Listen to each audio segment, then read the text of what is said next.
അസ്സലാമു അലൈക്കും വറഹ്മത്തുള്ളാഹി.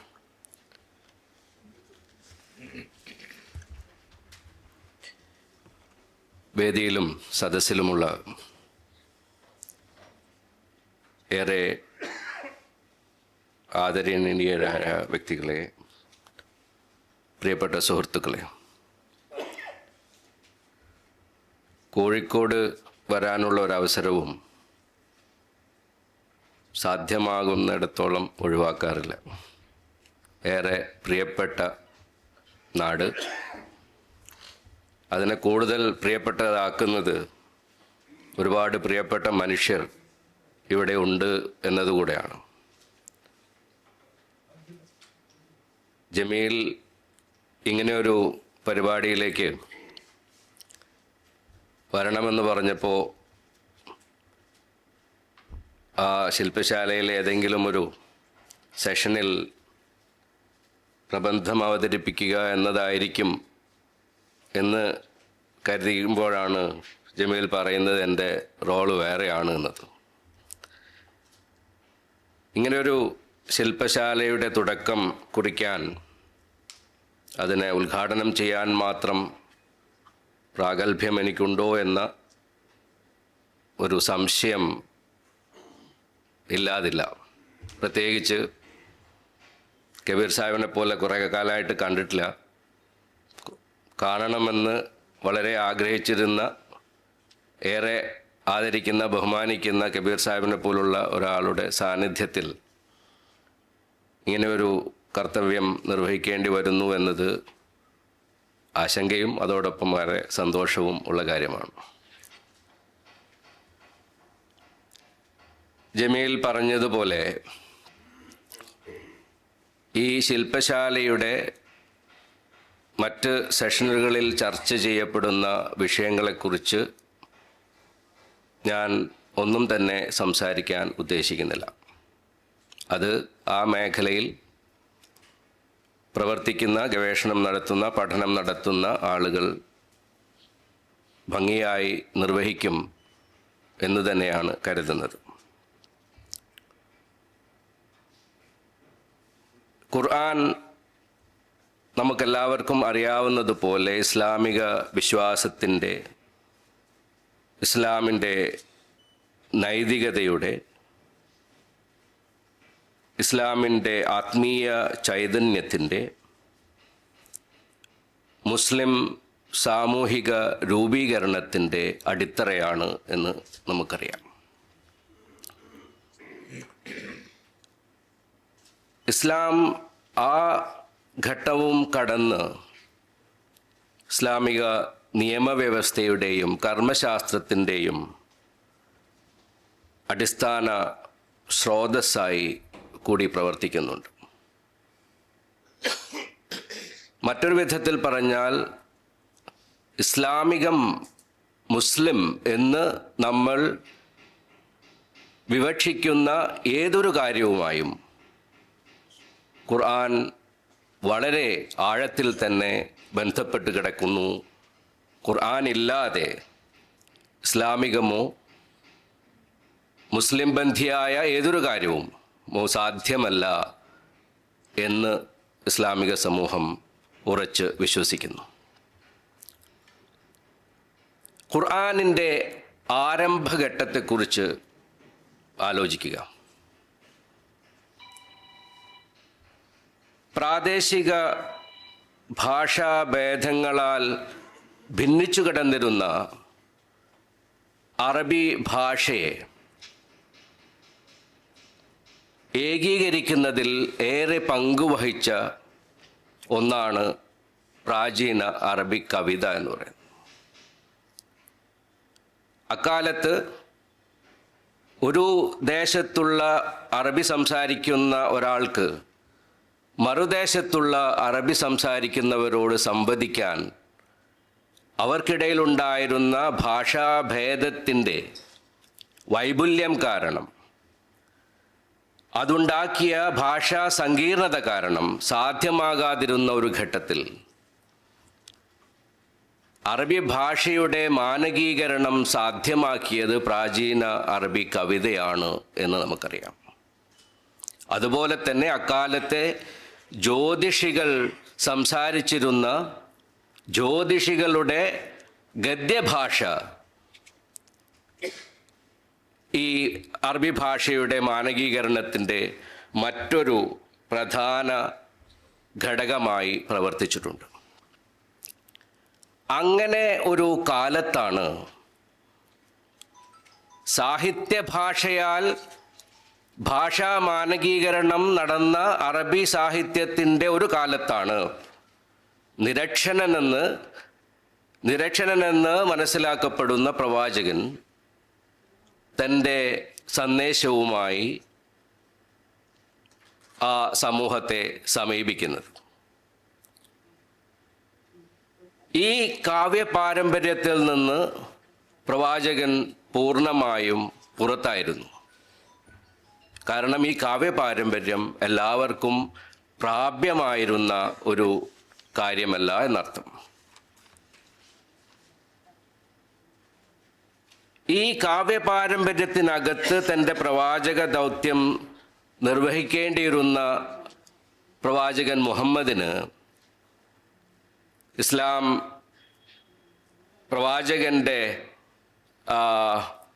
പ്രവാചകന് അള്ളാഹു നൽകിയ അനുഗ്രഹം എന്ന അർത്ഥത്തിൽ പരിചയപ്പെടുത്തുന്ന പരിശുദ്ധ ഖുർആനും ഖുർആനിൻ്റെ സവിശേഷമായ ഭാഷാഘടനയും രൂപകങ്ങളും താളാത്മകതയും കാവ്യാത്മകതയും ഖുർആനിലേക്ക് പ്രവാചകൻ്റെ സന്ദേശത്തിലേക്ക് ആളുകളെ ആകർഷിക്കുന്നതിന് കാരണമായിട്ടുണ്ട്.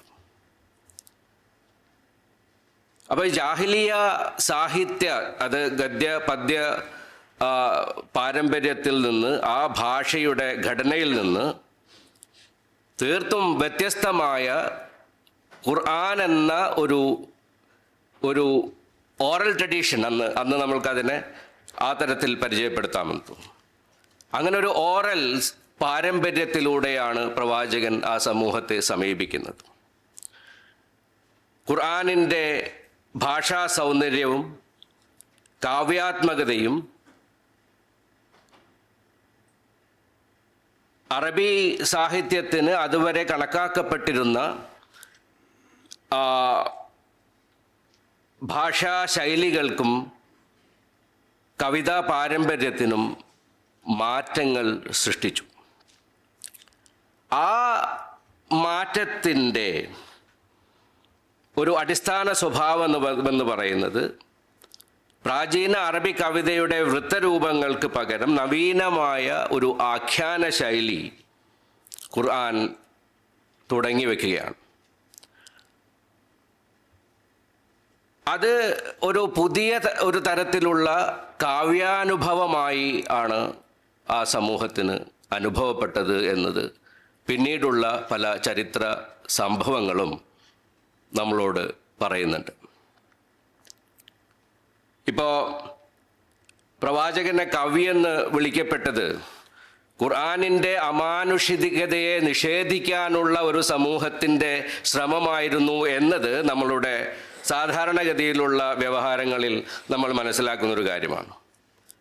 പക്ഷേ ഉന്നതമായ സാഹിത്യ ശേഷിയുള്ള ഒരു ടെക്സ്റ്റിനെ, ഒരു ഓറൽ ടെക്സ്റ്റിനെ ആ സമൂഹത്തിൻ്റെ മുന്നിൽ വെച്ച ഒരു വ്യക്തിയെ ഉന്നതമായ കാവ്യശേഷിയുള്ള ഒരു വ്യക്തിയെന്ന് ആ സമൂഹം മനസ്സിലാക്കിയത് ഇസ്ലാമിനെ നിഷേധിക്കുക എന്ന ഒരു പ്രവർത്തനം അതിനുള്ള ഒരു ഉപാധി മാത്രമായി മനസ്സിലാക്കപ്പെടുന്നതിൽ പ്രശ്നമില്ലേ എന്ന് ചിലപ്പോഴൊക്കെ തോന്നാറുണ്ട്. ഒരുപക്ഷെ ഖുർആനിൻ്റെ വളരെ ശക്തമായ സാഹിത്യശേഷിയുടെ അത് മനഃപൂർവമല്ലാത്ത ഒരു തിരിച്ചറിവായി അതിനെ മനസ്സിലാക്കാൻ കഴിയും എന്ന് എനിക്ക് തോന്നാറുണ്ട്. ഇപ്പോൾ പ്രവാചകൻ്റെ സമകാലികനായിരുന്ന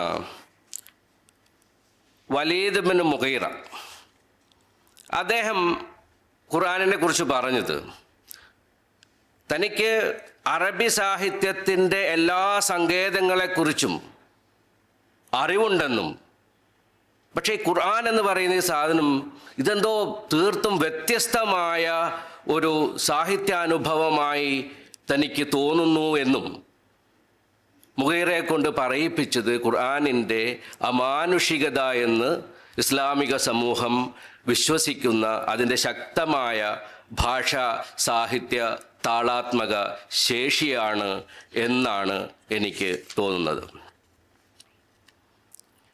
ഇസ്ലാമിൻ്റെ വ്യാപനത്തിൽ ഇസ്ലാമിൻ്റെ ഖുർആനിൻ്റെ ധാർമ്മിക ആത്മീയ ആശയങ്ങൾക്കൊപ്പം തന്നെ ഖുർആനിൻ്റെ വാചിക ശക്തിയും സംഗീതാത്മകതയും താളാത്മകതയും വലിയ പങ്ക് വഹിച്ചിട്ടുണ്ടെന്ന് നമുക്കറിയാം. ഖുർആന്റെ ഭാഷാഘടന, പാരായണത്തിലെ സംഗീതാത്മകത, താളാത്മകത, അത് ഇസ്ലാമിൻ്റെ ആദ്യകാല വ്യാപനത്തിലെ പ്രധാന കണ്ണികളായി പ്രവർത്തിച്ചിട്ടുണ്ട് എന്ന് നമുക്ക് ഉമർ റളിയല്ലാഹു അൻഹുവിൻ്റെയും റബീദ് ഇബ്നു റാബിയയുടെ ഒക്കെ ചരിത്രം അറിയുന്നവർക്കറിയാം.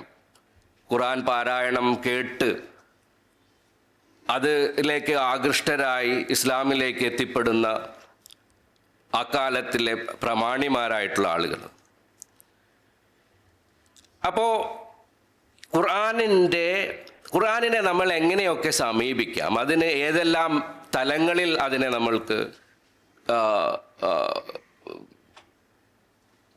സ്വീകരിക്കാം, ഇസ്ലാമിക സമൂഹത്തിൽ ഇസ്ലാമിക ചരിത്രത്തിൽ അത് എങ്ങനെ നിലനിന്നിട്ടുണ്ട് എന്ന് ആലോചിക്കുമ്പോൾ ഖുർആനിൻ്റെ ഒരു പ്രധാന സംഭവം ഒരു ഓറൽ പാരമ്പര്യത്തിൽ നിന്ന് രൂപപ്പെട്ടതായതുകൊണ്ട് തന്നെ അതിനൊരു പാരായണ തലവും ശ്രവണതലവുമുണ്ട്.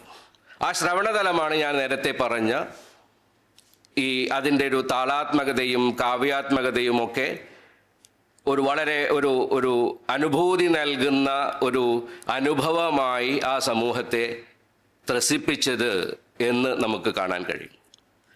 രണ്ടാമത്തേത് അതിൻ്റെ ഒരു പാഠതലം എന്ന് നമ്മൾക്ക് വിളിക്കാവുന്ന ഖുർആൻ ആസ് എ ടെക്സ്റ്റ്.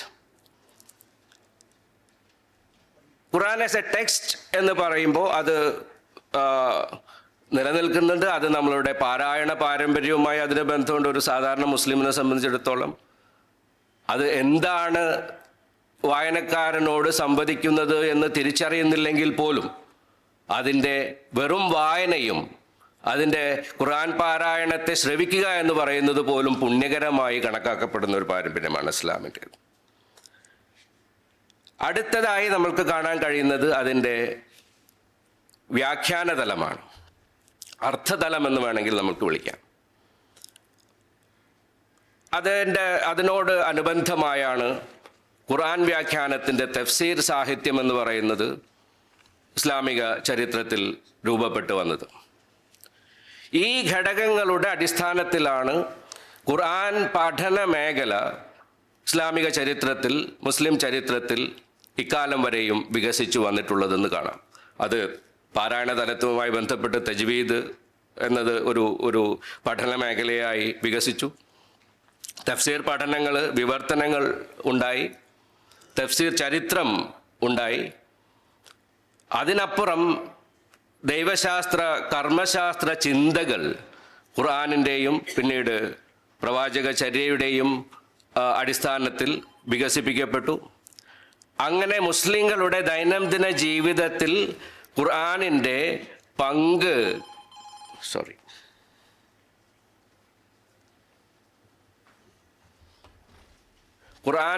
പങ്ക് നിർണയിക്കുന്ന ഇത്തരത്തിലുള്ള ജ്ഞാന സമ്പ്രദായങ്ങൾ ഇസ്ലാമിക ചരിത്രത്തിൽ രൂപപ്പെട്ടു വന്നതായി നമുക്ക് കാണാൻ കഴിയും.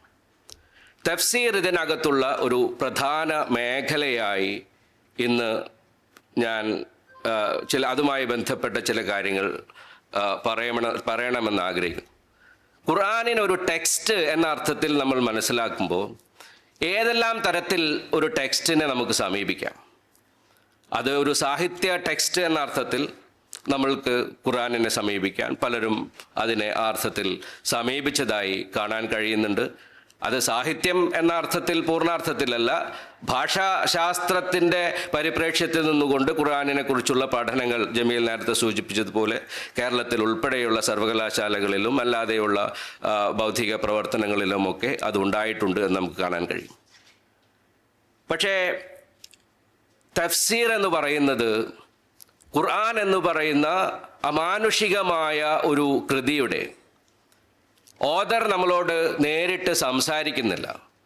ഓദർ നമ്മളോട്, അതിൻ്റെ രചയിതാവ് നമ്മളോട് ക്ലാരിഫിക്കേഷനൊന്നും നടത്താൻ സാധ്യമല്ലാത്ത തരത്തിൽ ദൈവികമായി നൽകപ്പെട്ടത് എന്ന് സാർവലൗകികമായ സന്ദേശമുള്ള ഗ്രന്ഥമെന്ന് മുസ്ലിങ്ങൾ വിശ്വസിക്കുന്ന ഖുർആൻ, അത് ഈ ലോകം നിലനിൽക്കുന്ന കാലം അത്രയും അത് പ്രസക്തമാകും എന്ന് മുസ്ലിങ്ങൾ വിശ്വസിക്കുന്ന, ഓരോ വായനക്കാരനോടും ഈ ഗ്രന്ഥം സംവദിക്കുന്നു എന്ന് ആ വായനക്കാർ വിശ്വസിക്കുന്ന ഒരു ഗ്രന്ഥം.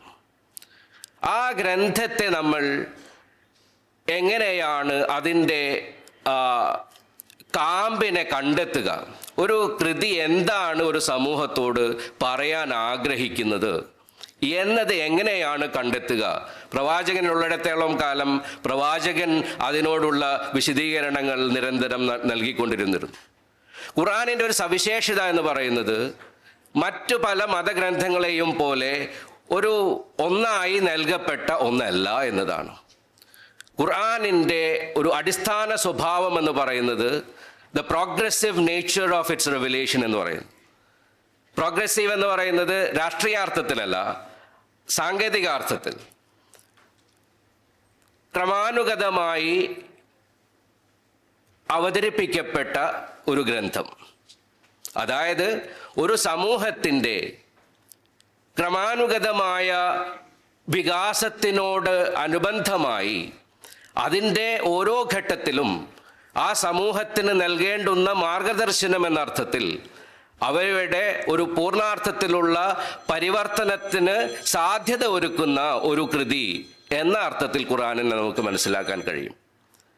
22 വർഷത്തിൽ അധികം കാലമെടുത്തുകൊണ്ട് അവതരണത്തിൽ തുടങ്ങി അതിൻ്റെ അവതരണം പൂർത്തിയാക്കിയ ഒരു ഗ്രന്ഥം. ഈ ഗ്രന്ഥം ആ സമൂഹത്തിൻ്റെ വികാസക്ഷമതയ്ക്ക് അനുസരിച്ചാണ് മാർഗദർശനം നൽകിയത് എന്നർത്ഥം. അപ്പോൾ ദൈവികമായ ഒരു പ്ലാനിൻ്റെ അഭാവത്തിലാണോ ഇങ്ങനെ ഒരു സംഭവം ഒരു സമൂഹത്തിൻ്റെ വികാസത്തിനനുസരിച്ച് അപ്പോൾ അതിനനുസൃതമായി നൽകി എന്ന് പറയുന്നത്? നമുക്കറിയാം, ഖുർആനിക പഠനത്തിൽ വളരെ പ്രധാനപ്പെട്ട ഒരു സങ്കേതമാണ്, ഒരു സങ്കല്പനമാണ് അസ്ബാബുൻ നുസൂൽ എന്ന് പറയുന്നത്. ഇതിനെ നമ്മൾ എങ്ങനെയാണ് മനസ്സിലാക്കുക എന്നൊരു കാര്യം കൂടെയുണ്ട്. സബബുൻ നുസൂൽ എന്ന് നമ്മൾ പറയുന്ന ഓരോ ഖുർആനിക സൂക്തത്തിനും അധ്യായങ്ങളെയും അവതരിപ്പിക്കുന്നതിന് കാരണമായ സാഹചര്യങ്ങൾ എന്ത്, ആ സാഹചര്യങ്ങളുടെ അർത്ഥങ്ങൾ, ആ സാഹചര്യങ്ങളോടുള്ള ഖുർആനിൻ്റെ പ്രതികരണം അത് സ്പെസിഫിക് ആണോ, ജനറലൈസ് ചെയ്യപ്പെടാവുന്നതാണോ, അതിന് സാമാന്യവൽക്കരണം സാധ്യമാണോ എന്നൊക്കെയുള്ള ആലോചനകൾ ഇസ്ലാമിക പണ്ഡിതന്മാർക്കിടയിൽ എക്കാലവും നിലനിന്നിട്ടുണ്ട്. നമുക്ക് ആധുനിക പൂർവ ഖുർആനിക പഠന മേഖല പരിശോധിച്ച് നോക്കുമ്പോൾ വ്യത്യസ്ത താല്പര്യങ്ങളിൽ, വ്യത്യസ്ത ലക്ഷ്യങ്ങൾ കൊണ്ട്, വ്യത്യസ്ത പോയിന്റ് ഓഫ് വ്യൂവിൽ നിന്നുകൊണ്ട് ഖുർആനിനെ പഠിച്ച ഒട്ടേറെ മുഫസ്സിറുകളുണ്ട്, ഖുർആൻ വ്യാഖ്യാതാക്കളുണ്ട്. ഇങ്ങനെ ഉണ്ടായിരിക്കെ നിരന്തരം മുസ്ലിം സമൂഹത്തിലെ പണ്ഡിതരായിട്ടുള്ള മനുഷ്യർ,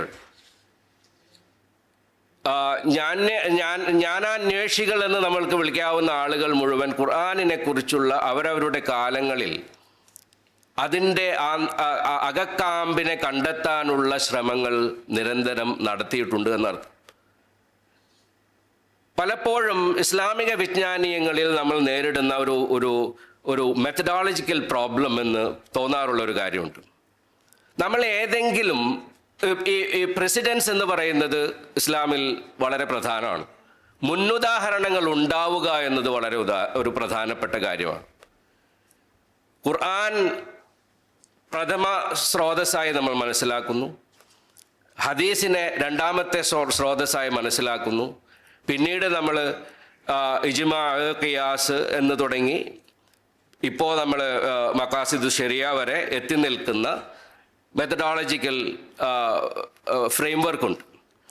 ഇസ്ലാമിക വിജ്ഞാനീയങ്ങളുടെ, ഇസ്ലാമിക നിയമ സംവിധാനത്തിൻ്റെ, ഇസ്ലാമിൻ്റെ നൈതികതയെ വായിച്ചെടുക്കാനുള്ള ഉപാധികളായി നമ്മൾ മനസ്സിലാക്കുന്ന ഈ ഘടകങ്ങളുണ്ട്.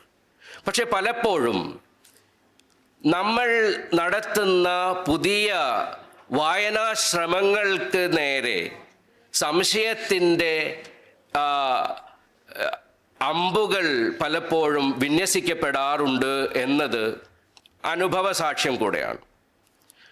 നമുക്കറിയാം, ഇസ്ലാമിക ലോകത്ത്, മുസ്ലിം ലോകത്തിന് ഉണ്ടായ കോളനീകരണ പ്രക്രിയ 19-ാം നൂറ്റാണ്ടിൻ്റെ പാതിയിൽ നിന്ന് തുടങ്ങി ഉണ്ടാക്കിയ ഒരു വല്ലാത്തൊരു വിഭ്രമമുണ്ട്. മുസ്ലിം ലോകത്തിൻ്റെ സ്വാഭാവികമായ എല്ലാ കോളനീകരിക്കപ്പെട്ട സമൂഹങ്ങളെ സംബന്ധിച്ചിടത്തോളം അത് പ്രസക്തമാണെന്ന് തോന്നുന്നു. ഓരോ കോളനികളുടെയും, കോളനിവൽക്കരിക്കപ്പെട്ട സമൂഹങ്ങളുടെയും സ്വാഭാവികമായ ഭൗതികവും രാഷ്ട്രീയവും സാമ്പത്തികവും സാംസ്കാരികവുമായ വികാസത്തെ ക്ഷതപ്പെടുത്തിയ ഒരു കാര്യമാണ് കോളനീകരണം എന്ന് പറയുന്നത്. അതിൻ്റെ ചിന്താ പ്രക്രിയയെ, സ്വാഭാവികമായി രൂപപ്പെടേണ്ടിയിരുന്ന ചിന്താ പ്രക്രിയയ്ക്ക് വളരെ പെട്ടെന്ന് തന്നെ ചില വെല്ലുവിളികൾ നേരിടേണ്ടി വരുന്നുണ്ട്. ആ വെല്ലുവിളികളോടുള്ള ഇസ്ലാമിക സമൂഹത്തിൻ്റെ വളരെ പെട്ടെന്നുള്ള പ്രതികരണം എന്ന അർത്ഥത്തിലാണ് 19-ാം നൂറ്റാണ്ടിൻ്റെ അവസാന ഘട്ടത്തിൽ, 20-ാം നൂറ്റാണ്ടിൻ്റെ ആദ്യഘട്ടത്തിലുമൊക്കെയുള്ള വൈജ്ഞാനികമായ പ്രതികരണങ്ങൾ ഉണ്ടാകുന്നത്. ഈ പ്രതികരണങ്ങളിൽ കൊളോണിയൽ ആധുനികത നമുക്ക് മുന്നിൽ വെച്ച വെല്ലുവിളികളോടുള്ള പ്രതികരണങ്ങൾ എന്ന നിലയിൽ ഖുർആനിനെയും ഇസ്ലാമിൻ്റെ ജ്ഞാനപാരമ്പര്യത്തെയും പുതിയ ചില സങ്കേതങ്ങൾ ഉപയോഗിച്ചുകൊണ്ട് ഒരു റെസ്പോൺസീവ് ഒരു കോണ്ടെക്സ്റ്റ് എന്ന് നമുക്ക് വേണമെങ്കിൽ പറയാം. സ്വാഭാവികമായ ഒരു ചിന്താ പദ്ധതി എന്നതിനപ്പുറത്തേക്ക് ആ കോളനിവൽക്കരണ പ്രക്രിയ ഉണ്ടാക്കിയ ആഘാതത്തിനോടുള്ള പ്രതികരണം എന്ന അർത്ഥത്തിൽ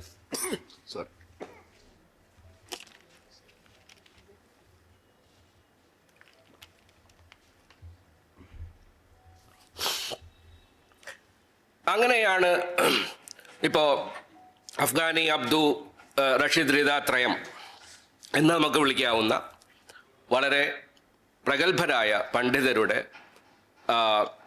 വൈജ്ഞാനിക പ്രവർത്തനങ്ങളെ നമ്മൾക്ക് പരിഗണിക്കാവുന്നത്. മുഹമ്മദ് അബ്ദുവിൻ്റെ ഖുർആനിനോടുള്ള സമീപനം അത് കൊളോണിയൽ ആധുനികതയുടെ ഫ്രെയിമിനകത്ത് നിന്നുകൊണ്ടുള്ള ഒരു റെസ്പോൺസായാണ് എനിക്ക് തോന്നാറുള്ളത്. ഇസ്ലാമും പാശ്ചാത്യ ലോകവും, ഇസ്ലാമും ശാസ്ത്രവും, ഇസ്ലാമും യുക്തിയും ഇതൊന്നും തന്നെ ഭിന്നമല്ല എന്ന്, ഇതൊന്നും തന്നെ പരസ്പരം പോരടിക്കേണ്ടുന്നതല്ല എന്ന വാദം, അതങ്ങനെ തന്നെ ആകേണ്ടിയിരുന്നോ എന്നതല്ല ഞാൻ ഉന്നയിക്കാൻ ശ്രമിക്കുന്ന കാര്യം. ഈ പ്രതികരണം ഉണ്ടാകുന്നത് കൊളോണിയൽ ആധുനികത മുസ്ലിം ലോകത്തിൻ്റെ മുന്നിൽ സൃഷ്ടിച്ച കനത്ത വെല്ലുവിളിയോടുള്ള ഇസ്ലാമിക പക്ഷത്തു നിന്നുള്ള ചില പരിഹാരക്രിയകൾ എന്ന അർത്ഥത്തിൽ വേണമെങ്കിൽ നമുക്കതിനെ കാണാൻ കഴിയും. അത് ഒരു മുസ്ലിം സാമൂഹിക വിമർശനത്തിനുള്ള ഒരു ഉപാധി എന്ന അർത്ഥത്തിൽ, അങ്ങനെ മുസ്ലിം സാമൂഹിക അവസ്ഥകളുടെ പിന്നോക്കാവസ്ഥയുടെ കാരണങ്ങൾക്കുള്ള പരിഹാരം എന്ന അർത്ഥത്തിൽ ആധുനികതയുടെ പരിപ്രേക്ഷ്യത്തിനകത്ത് നിന്നുകൊണ്ട് ചില പുതിയ വായനാ രീതികളെ മുഹമ്മദ് അബ്ദു നിർദ്ദേശിക്കുന്നുണ്ട്.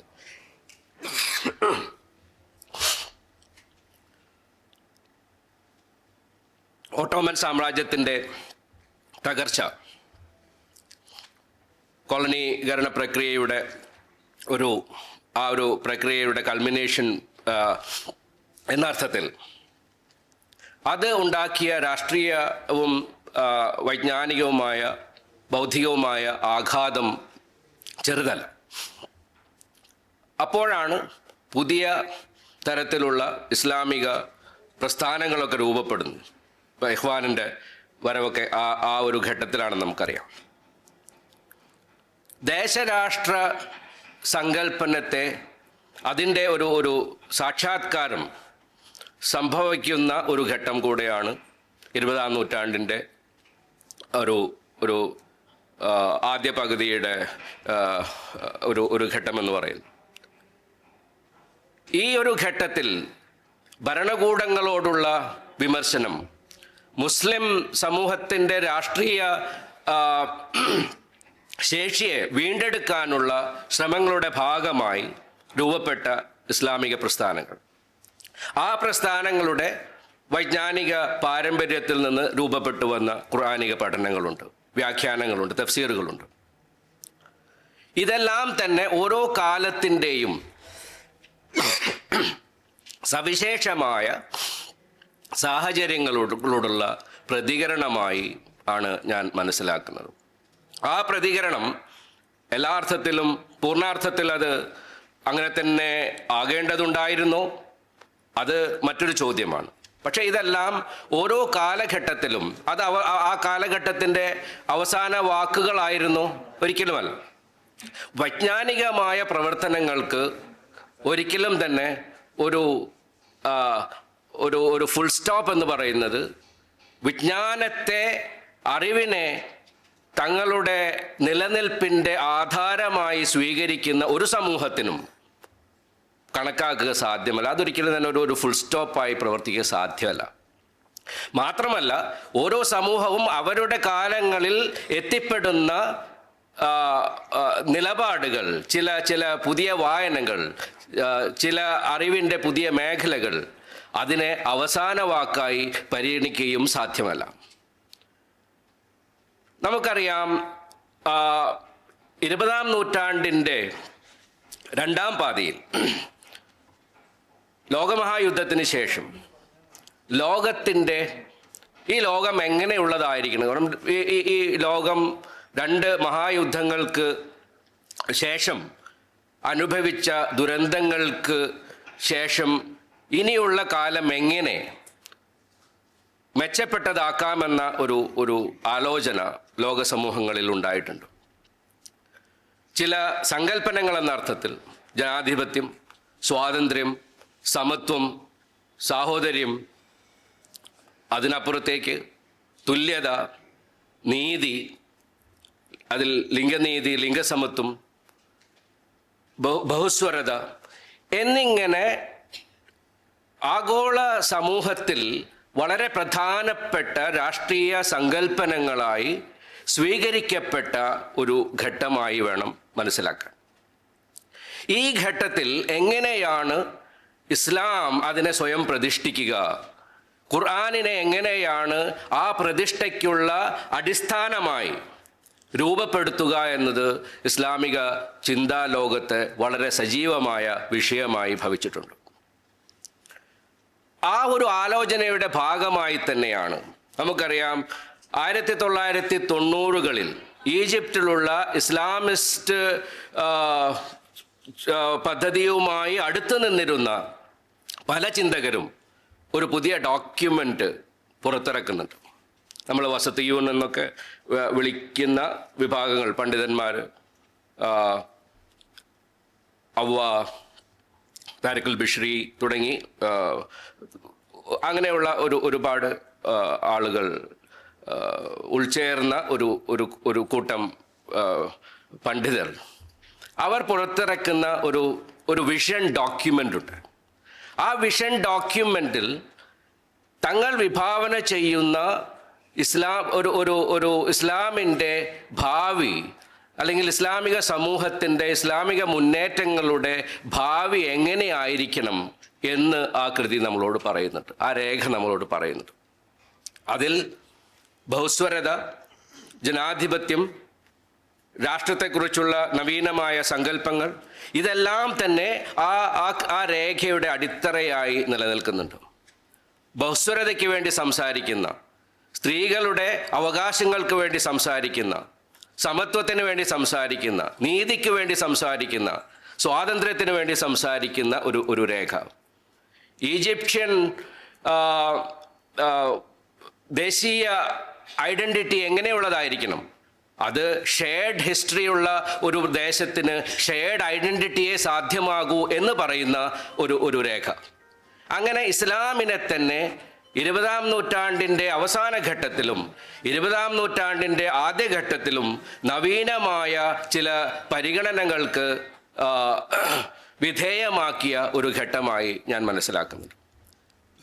ഈ ഘട്ടത്തിലാണ് ഈ 20-ാം നൂറ്റാണ്ടിൻ്റെ അവസാന ഘട്ടത്തിൽ ഖുർആനിനോടുള്ള സവിശേഷമായ സമീപനങ്ങൾ രൂപപ്പെടുത്തിക്കൊണ്ട് ഫസലുർ റഹ്മാൻ, മുഹമ്മദ് ആർക്കോൺ തുടങ്ങിയ പ്രഗത്ഭരായ ചിന്തകർ ഖുർആനിനോടുള്ള തങ്ങളുടെ പുതിയ സമീപനങ്ങൾ മുന്നോട്ട് വയ്ക്കുന്നത്. ഈ സമീപനങ്ങൾ ഖുർആൻ ഒരു യൂണിവേഴ്സൽ ടെക്സ്റ്റാണ് എന്ന കാര്യത്തിൽ ആർക്കും തർക്കമില്ല. പക്ഷേ ഒരു യൂണിവേഴ്സൽ ടെക്സ്റ്റ് എന്ന് നമ്മൾ പറയുന്നത് എന്തിനെയാണ്?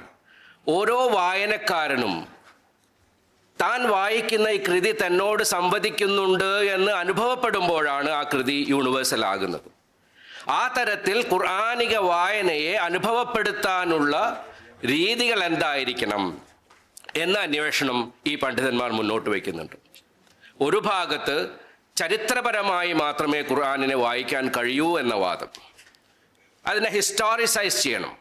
ഖുർആൻ അവതരിപ്പിക്കപ്പെട്ട സമൂഹത്തിൻ്റെ സവിശേഷമായ സാമൂഹിക സാഹചര്യങ്ങളെ പരിഗണിച്ചുകൊണ്ട് മാത്രമേ ഖുർആനിന് നമ്മൾക്ക് ദൈവികമായി ഉദ്ദേശിക്കപ്പെട്ട അർത്ഥങ്ങൾ വീണ്ടെടുക്കുക സാധ്യമാകൂ എന്ന് അവർ മനസ്സിലാക്കുന്നുണ്ടായിരുന്നു. ആ ഒരു നിലപാടിൽ നിന്നുകൊണ്ടാണ് ഇതിൻ്റെ കോണ്ടെക്ച്വലൈസേഷൻ, ഹിസ്റ്റോറിസൈസേഷൻ എന്ന പ്രക്രിയയ്ക്ക് ഖുർആനിനെ വിധേയമാക്കുന്നത്, ഖുർആൻ വായനയെ വിധേയമാക്കുന്നത്. അപ്പോൾ ഈ വായനയുടെ അടിസ്ഥാനത്തിൽ ഇപ്പോൾ ആർക്കോൺ പറയുന്നൊരു കാര്യമുണ്ട്. ഇതുവരെ ചിന്തിക്കാത്ത കാര്യങ്ങൾ ചിന്തിക്കാനേ പാടില്ലാത്തതാണ് എന്ന വാദം ഖുർആനിൻ്റെ അകക്കാമ്പിനെ വീണ്ടെടുക്കാനുള്ള മുസ്ലിം ബൗദ്ധിക പ്രവർത്തനങ്ങളെ പരിമിതപ്പെടുത്തും എന്ന് അദ്ദേഹം പറയുന്നുണ്ട്. ഇതുവരെ നമ്മളുടെ ചിന്താ പദ്ധതിയിൽ, ചിന്താ പ്രക്രിയയിൽ കടന്നു വരാത്ത കാര്യങ്ങൾ ഖുർആനിൻ്റെ പരിപ്രേക്ഷ്യത്തിൽ നിന്നുകൊണ്ട് നമ്മൾക്ക് വർത്തമാനകാലത്തിൻ്റെ സാഹചര്യങ്ങളിൽ നിന്നുകൊണ്ട് ആലോചിക്കുക സാധ്യമല്ലേ എന്നൊരു ചോദ്യം ഉന്നയിക്കപ്പെടുന്നുണ്ട്. ഇപ്പോൾ ഫസലുർ റഹ്മാൻ തുടങ്ങി വെച്ച ഖുർആനിൻ്റെ തീമാറ്റിക് ആയിട്ടുള്ള വായന, ഖുർആനിനെ പദാനുപദം വിവർത്തനം ചെയ്യുക, പദാനുപദം വ്യാഖ്യാനിക്കുക എന്നതിൽ നിന്ന് ഭിന്നമായി തീമാറ്റിക്കായിട്ട് ആശയപരമായ വ്യാഖ്യാന തന്ത്രം, ദാർശനികമായ വ്യാഖ്യാനിക തന്ത്രം വിന്യസിക്കുക എന്നതാണ് ഫസലുർ റഹ്മാൻ ചെയ്യുന്നത്. ആർക്കോൻ്റെ കാര്യത്തിൽ നമുക്ക് പ്രായോഗികമായ മാതൃകകളൊന്നും കാണാൻ കഴിയുന്നില്ല. അത് ഒരു തിയററ്റിക്കൽ ലെവൽ മാത്രം നിൽക്കുന്ന ഒരു കാര്യമാണ്. ഫസലുർ റഹ്മാൻ്റെ ഇത്തരത്തിലുള്ള ഈ പുതിയ ആശയ വിന്യാസത്തിൻ്റെ ഈ ഒരു മെത്തഡോളജിക്കൽ ടൂളിൻ്റെ വിന്യാസം വഴിയാണ് പിന്നീട് വന്ന പല ഖുറാനിക വായനകൾ. ഖുറാനിൻ്റെ വായന എന്ന് നമ്മൾ പറയുമ്പോൾ അതൊരു പൂർണ്ണാർത്ഥത്തിൽ ഒരു തഫ്സീർ കൃതി എന്ന അർത്ഥത്തിൽ ഇപ്പോൾ 21-ാം നൂറ്റാണ്ടിൽ 20-ാം നൂറ്റാണ്ടിൻ്റെ അവസാനത്തിൽ വന്ന പല ആധുനിക കൃതികളെയും മനസ്സിലാക്കുക സാധ്യമല്ല. അത് പലതും ഇപ്പോൾ ഫെമിനിസ്റ്റ് ഹെർമന്യൂട്ടിക് എന്ന് നമ്മൾ പറയുന്നുണ്ട്, അല്ലെങ്കിൽ ഫെമിനിസ്റ്റ് തിയോളജി എന്ന് ഇസ്ലാമിൻ്റെ പക്ഷത്ത് നിന്നുകൊണ്ടുള്ള തിയോളജിക്കൽ വർക്കുകളുണ്ട്. അത് ആമിന വദൂദിൻ്റേതാകാം, അസ്മാ ബർലാസിൻ്റേതാകാം, അസ്മാ ലാംറബത്തിൻ്റേതാകാം. ഇതെല്ലാം ഇങ്ങനെ ഒരു വലിയ നിര തന്നെ വ്യത്യസ്തമായ ജ്ഞാനമേഖലകളിൽ നിന്നുകൊണ്ട് ആ ജ്ഞാനമേഖലയുമായി ബന്ധപ്പെട്ട ഖുർആനിക വചനങ്ങളെയും നിലവിലുള്ള ഖുർആനിക വ്യാഖ്യാനങ്ങളെയും വിമർശന പഠനങ്ങൾക്ക് വിധേയമാക്കിക്കൊണ്ട് ഒരു പുതിയ ഇസ്ലാമിക പരിപ്രേക്ഷ്യം മുന്നോട്ട് വയ്ക്കുന്നുണ്ട്. ഇപ്പോൾ അസ്മാ ബർലാസിൻ്റെ കൃതിയെ നോക്കാം. ബിലീവിങ് വിമൻ ഇൻ ഇസ്ലാം എന്ന് പറയുന്ന കൃതിയുടെ ആമുഖത്തിൽ അവർ പറയുന്നൊരു കാര്യം എനിക്ക് വളരെ പ്രസക്തമായി തോന്നുന്നു.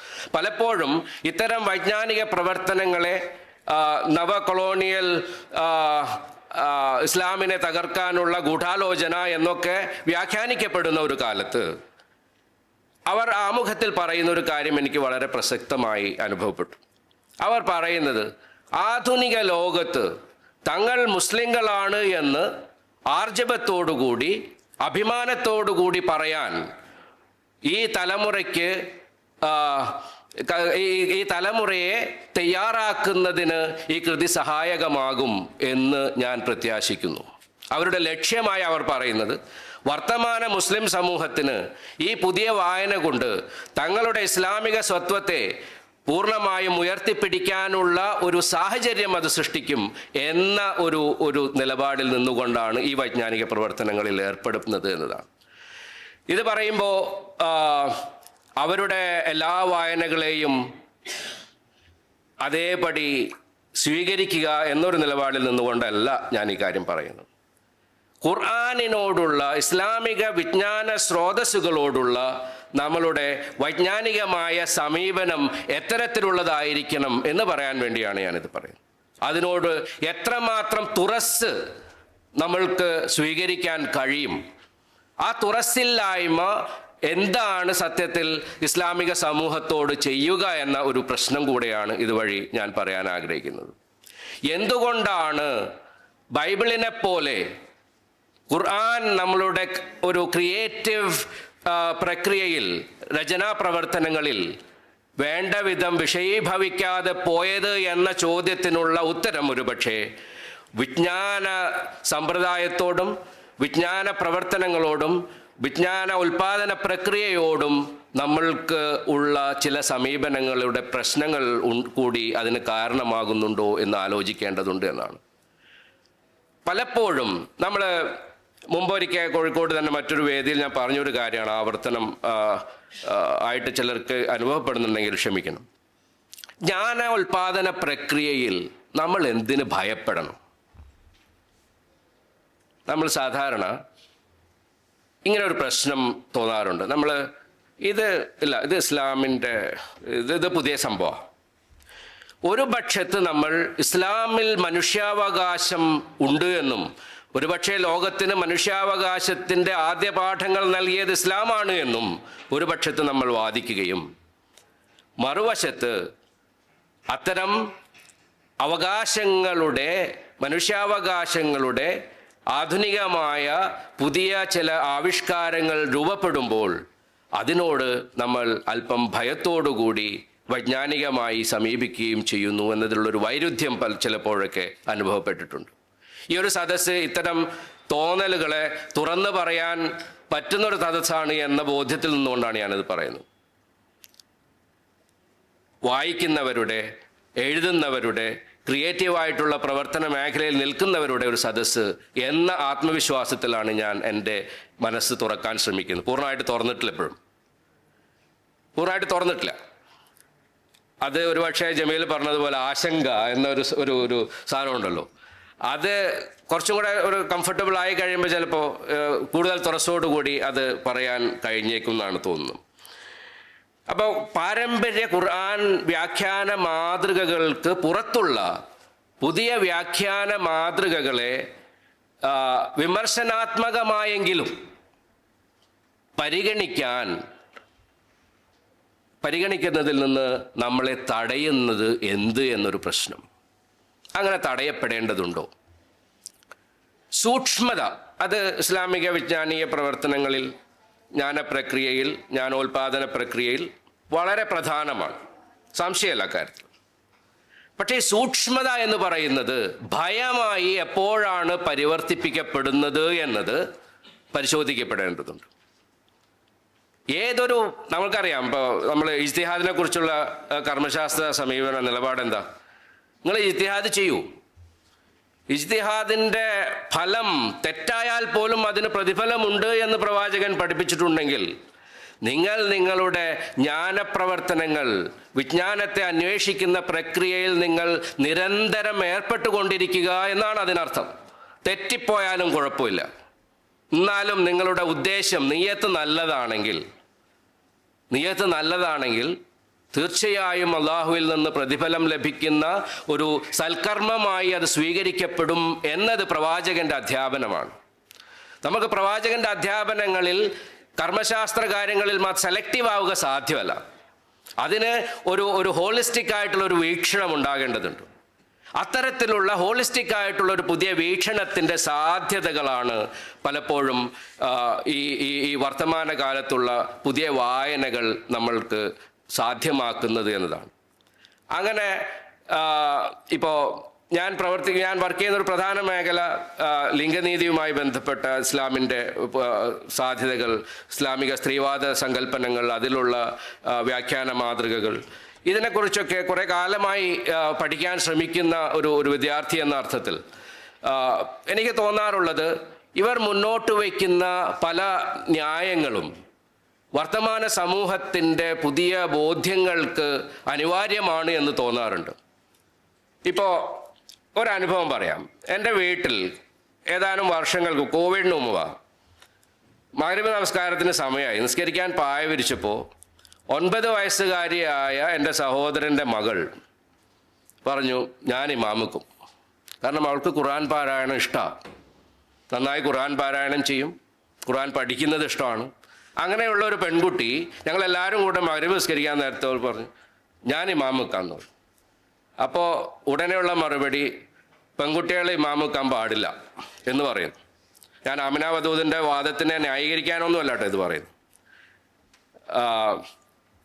ഇത് പറഞ്ഞ ഉടനെ ഈ കുട്ടി 9 വയസ്സുകാരിയാണ്. അവൾ ആമിന വദൂദിനെയോ അസ്മാ ബർലാസിനെയോ ഫാത്തിമ മെർനീസിയോ കേട്ടിട്ട് പോലും ഇല്ലാത്ത ഒരാൾ ഉടനെ ചോദിച്ച മറു ചോദ്യം എന്ന് പറയുന്നത്, പെൺകുട്ടിയായിട്ട് ജനിച്ചത് എൻ്റെ കുഴപ്പം കൊണ്ടാ എന്നൊരു ചോദ്യം. സത്യത്തിൽ ആ ചോദ്യം ഇപ്പോഴും എപ്പോഴും എൻ്റെ കാതിൽ ഇത്തരം വിഷയങ്ങൾ സംസാരിക്കുമ്പോൾ മുഴങ്ങാറുണ്ട്. ഞാനിത് പറയുന്നത് ഇതാരും പ്രോംപ്റ്റ് ചെയ്ത ചോദ്യമല്ല. ആധുനികത ഒരു വ്യക്തിയിൽ ഉണ്ടാക്കിയ, കൊളോണിയൽ വെസ്റ്റേൺ ആധുനികത ഒരു വ്യക്തിയിൽ ഉണ്ടാക്കിയ ആഘാതത്തിൻ്റെ പ്രതിഫലനമല്ല ഇത്. വളരെ ഓർഗാനിക് എന്ന് നമ്മൾക്ക് മനസ്സിലാക്കാവുന്ന ഒരു റിയാക്ഷനായിട്ട് അതിനെ കാണാം. ഒരു മൊമെൻറ്റിൽ ഒരു 9 വയസ്സുകാരിയായ ഒരു പെൺകുട്ടി ഉന്നയിക്കുന്നൊരു ചോദ്യം. ഈ ചോദ്യവുമായി എൻഗേജ് ചെയ്യാൻ നമ്മൾക്ക് സാധ്യമാകുമോ എന്നതാണ്. ഉടനെ എൻ്റെ ഇത്ത പറഞ്ഞു, ഇവളാരാ ആമിന വദൂദോ? അപ്പോൾ ബാക്കിയുള്ളവർ അത് കേട്ടിട്ട് ചിരിച്ചു. ആ രംഗം അവിടെ അവസാനിച്ചു. ഇമാമായിട്ട് മറ്റാരോ നിന്നു. ഈ ചോദ്യം അവിടെ അവശേഷിക്കും. വിജയമാഷ് പണ്ട് പറഞ്ഞ ഒരു കാര്യം ഓർമ്മ വരെ, ചോദ്യങ്ങൾ ഉത്തരം കിട്ടിയിട്ടില്ലെങ്കിലും ആ ചോദ്യം അവിടെ അവശേഷിക്കും. ഇങ്ങനെ അവശേഷിക്കപ്പെടുന്ന ചോദ്യങ്ങൾ, പുതിയ ചോദ്യങ്ങൾ, അവശേഷിക്കുന്ന ചോദ്യങ്ങൾ വീണ്ടും ഉന്നയിക്കപ്പെടും, പുതിയ ചോദ്യങ്ങൾ വീണ്ടും ഉയർത്തപ്പെടും. അങ്ങനെ ഈ ചോദ്യങ്ങൾ ഉണ്ടാകുമ്പോൾ അതിനോട് ക്രിയാത്മകമായി സംവദിക്കാനുള്ള ജ്ഞാനശേഷി ആർജിച്ച ഒരു സമൂഹമായി മാറാൻ നമുക്ക് കഴിയുമോ എന്നുള്ളത് വളരെ പ്രസക്തമായ പ്രശ്നമായാണ് എനിക്ക് തോന്നാറുള്ളത്. അത് ജനാധിപത്യവുമായി ബന്ധപ്പെട്ട വിഷയത്തിലായാലും ശരി, എല്ലാം നമ്മൾ ഇങ്ങനെ പൂർണ്ണാർത്ഥത്തിൽ സ്ഫുടം ചെയ്തെടുത്ത ശുദ്ധമായ ഒരു സംവിധാനം എന്നർത്ഥത്തിലൊന്നും ഇതിനൊന്നും കാണാൻ കഴിയില്ല. ഒന്നും അങ്ങനെയല്ല. ഒന്നും അങ്ങനെ പൂർണ്ണാർത്ഥത്തിൽ ശുദ്ധമല്ല. ജനാധിപത്യമായാലും ശരി, ബഹുസ്വരതയായാലും ശരി, സ്ത്രീ നീതി, ലിംഗനീതിയുമായി ബന്ധപ്പെട്ട വിഷയങ്ങളായാലും ശരി, ഇതിലൊന്നിലും തന്നെ അവസാന വാക്കുകളെല്ലാം പൂർണ്ണാർത്ഥത്തിൽ സ്ഫുടം ചെയ്തെടുത്ത് ഇങ്ങനെ ശുദ്ധിയാക്കപ്പെട്ട് പ്രതിഷ്ഠിക്കാവുന്ന ഒരവസ്ഥയിലുള്ളതൊന്നുമല്ല. പക്ഷേ അങ്ങനെ ഒരു പ്രക്രിയയിലൂടെ മനുഷ്യർ അനുഭവിക്കുന്ന ആന്തരികമായ സംഘർഷങ്ങൾക്ക് ഉത്തരം തേടാനുള്ള സാധ്യതയുള്ള ഒരു സമൂഹമായി, ആ സാധ്യതയിൽ ഖുർആനും പ്രവാചകൻ്റെ അനുഭവ സാക്ഷ്യങ്ങളുമൊക്കെ, പ്രവാചകൻ്റെ ജീവിത മാതൃകയുമൊക്കെ വിഷയീഭവിക്കുന്നതിൽ ഒരു വിശ്വാസി സമൂഹം എന്ന അർത്ഥത്തിൽ നമ്മൾക്ക് അഭിമാനിക്കാനേ വകയുള്ളൂ എന്നാണ് എനിക്ക് തോന്നാറുള്ളത്. അങ്ങനെ ഇസ്ലാമിൻ്റെ നൈതികതയെയും ധാർമ്മികതയെയും വിശ്വാസപരമായ ഉണർവിനെയുമൊക്കെ വീണ്ടെടുക്കുന്നതിൽ, അതിൻ്റെ കാമ്പിനെ കണ്ടെത്തുന്നതിൽ നമ്മളുടെ ഈ വൈജ്ഞാനിക പ്രവർത്തനങ്ങൾ ഏറെ സഹായകമാകട്ടെ. ഇങ്ങനൊരു വിഷയം ചർച്ചയ്ക്കെടുത്ത തനിമയുടെ സംഘാടകർക്ക്, പ്രവർത്തകർക്ക് എൻ്റെ എല്ലാവിധ ആശംസകളും അറിയിക്കുകയാണ്. നമ്മൾ ബൈബിൾ ഇങ്ങനെ ഒട്ടേറെ ക്രിയേറ്റീവ് രചനകളുടെ ഒരു അടിത്തറയായി പ്രവർത്തിക്കുന്നു എന്ന് നമ്മൾ പറയുമ്പോൾ ഖുർആൻ എന്തുകൊണ്ട് അങ്ങനെ ഉണ്ടായില്ല എന്ന ചോദ്യം ഏറെ മുമ്പ് ചോദിക്കപ്പെടേണ്ടതായിരുന്നു. അതിന് പുതിയ സാധ്യതകൾ തുടക്കം ഉണ്ടാക്കിയ തനിമയുടെ പ്രവർത്തകർക്കും സംഘാടകർക്കും എല്ലാവിധ നന്മകളും ആശംസകളും അറിയിക്കുകയാണ്. കൂടുതൽ ഉണർവുള്ള, ക്രിയാത്മകമായ ജ്ഞാനപ്രവർത്തനങ്ങളിൽ ഏർപ്പെടുന്ന ഒരു സമൂഹമാക്കി നമ്മളെ അള്ളാഹു പരിവർത്തിപ്പിക്കട്ടെ എന്ന് പ്രാർത്ഥിച്ചുകൊണ്ട് ഞാൻ എൻ്റെ വാക്കുകൾ അവസാനിപ്പിക്കുന്നു. അസ്സലാമു അലൈക്കും.